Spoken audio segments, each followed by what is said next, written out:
नमस्कार दोस्तों। आज हम बात करेंगे एक ऐसे आइकॉनिक म्यूजिक मीडियम के बारे में जिसने 80s और 90s की पीढ़ी को बहुत कुछ दिया। वो है ऑडियो कैसेट्स। इन छोटे से प्लास्टिक के टुकड़ों में सवार थी दुनिया भर की म्यूजिक और ऑडियो कंटेंट, और आज भी यह हमें एक पुराने समय की याद दिलाते हैं। तो आइए जानते हैं कैसे ऑडियो कैसेट ने म्यूजिक इंडस्ट्रीज को बदलकर रख दिया और कैसे वे हमारे दिलों में जगह बना पाए। ऑडियो कैसेट की शुरुआत 1960 के दशक में यूरोप में हुई थी, लेकिन भारत में इसका प्रमुख प्रचलन 1970-1980 के दशक के आसपास हुआ। यह म्यूजिक को पोर्टेबल तरीके से सुनने का एक नया तरीका था। उस समय तक लोग संगीत को ग्रामोफोन रिकॉर्ड्स या रेडियो के जरिए सुनते थे, लेकिन ऑडियो कैसेट्स ने इसे कहीं भी कभी भी सुनने का विकल्प दिया। ऑडियो कैसेट का सबसे बड़ा फायदा यह था कि इन्हें रिकॉर्ड किया जा सकता था। लोग अपनी पसंदीदा म्यूजिक या रेडियो शोज को कैसेट पर रिकॉर्ड करते थे और दोस्तों के साथ साझा करते थे। इसके अलावा बॉलीवुड के गाने, भक्ति गीत, शास्त्रीय संगीत और पॉप म्यूजिक जैसी सभी शैलियों के गाने कैसेट्स पर उपलब्ध थे। यह हर किसी के बजट में फिट होता था और आसानी से ढूंढा भी जा सकता था। ऑडियो कैसेट्स ने भारतीय म्यूजिक इंडस्ट्रीज को एक नया आयाम दिया। 80s और 90s के दशक में बॉलीवुड फिल्में और उनके गाने कैसेट्स के जरिए घर घर पहुंचने लगे थे।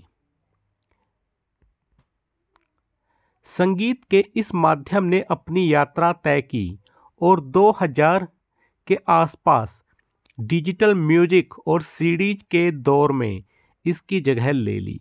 लेकिन ऑडियो कैसेट्स का जादू आज भी म्यूजिक प्रेमियों के दिलों में कायम है। आज भी कई लोग पुराने गाने और कैसेट्स को कलेक्ट करते हैं क्योंकि यह उन्हें पुराने समय की याद दिलाता है। भारत में ऑडियो कैसेट्स का आगमन 1970 के दशक में हुआ। इस समय तक म्यूजिक और ऑडियो रिकॉर्डिंग का प्रमुख माध्यम विनाइल डिस्क था, जो भारी और महंगा होता था। ऑडियो कैसेट्स के आ जाने से संगीत और आवाज़ों को कहीं भी कभी भी सुना जा सकता था, जिससे यह म्यूजिक उद्योग और उपभोक्ताओं के बीच लोकप्रिय हो गया।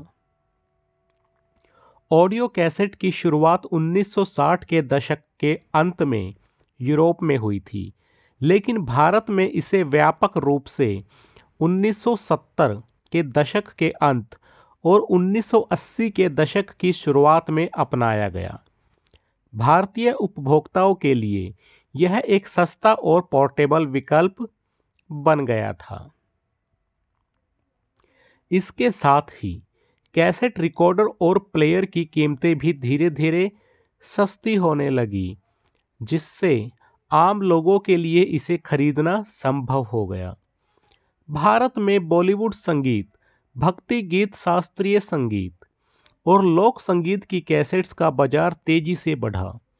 कई म्यूजिक कंपनियों ने भारतीय संगीत उद्योग के बड़े कलाकारों के एल्बम को कैसेट्स के रूप में रिलीज किया। इससे संगीत को घर घर तक पहुंचाने में मदद मिली और कैसेट संस्कृति का विकास हुआ। इस प्रकार ऑडियो कैसेट्स ने भारत में म्यूजिक और अन्य ऑडियो सामग्री के उपभोग को एक नया दिशा दी और यह म्यूजिक का एक महत्वपूर्ण माध्यम बन भी गया था।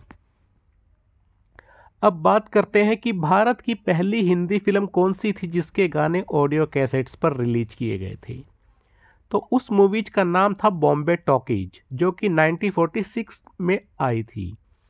हालांकि उस समय ऑडियो कैसेट का इस्तेमाल अधिक सामान्य नहीं था और यह बाद में 1970 के दशक के अंत और 1980 के दशक में ज़्यादा प्रचलित हुआ। तथ्य यह है कि 1940 और 50 के दशक में फिल्मों के गाने मुख्य रूप से ग्रामोफोन रिकॉर्ड्स या अन्य प्रारंभिक म्यूजिक फॉर्मेट्स में रिलीज होते थे। ऑडियो कैसेट्स का मुख्य रूप से व्यापक रूप से उपयोग 1970-1980 के दशक में हुआ था, जब संगीत के शौकीनों के लिए यह एक सुविधाजनक और पोर्टेबल माध्यम बन गया। अगर हम ऑडियो कैसेट्स के फ्यूचर की बात करें तो ऑडियो कैसेट अब एक कल्चरल आइटम बन चुके हैं। पुराने और दुर्लभ कैसेट्स कलेक्टर के लिए म्यूजिक का एक अहम हिस्सा बन गए हैं। बहुत से म्यूजिक आर्टिस्ट ऐसे भी हैं जो पुराने ऑडियो कैसेट्स को रिलीज कर रहे हैं ताकि नई पीढ़ी को इस फॉर्मेट का अनुभव हो सके। ऑडियो कैसेट्स के बिना हम शायद उस सुनहरे युग के संगीत का अनुभव नहीं कर पाते जो 80s और 90s में चल रहा था। वह समय था जब संगीत में एक खास कनेक्शन था और कैसेट्स ने उस कनेक्शन को जिंदा रखा। तो अगर आप भी उस पुराने दौर के फैन हैं तो YouTube पर आप आसानी से उन पुराने गानों का आनंद ले सकते हैं। अगर आपको यह वीडियो पसंद आया हो तो लाइक और सब्सक्राइब करना ना भूलें। और हाँ, आप भी हमें बताइए कि आपकी पसंदीदा ऑडियो कैसेट्स कौन सी थी। तो मिलते हैं नेक्स्ट वीडियो में जल्द ही, तब तक के लिए धन्यवाद।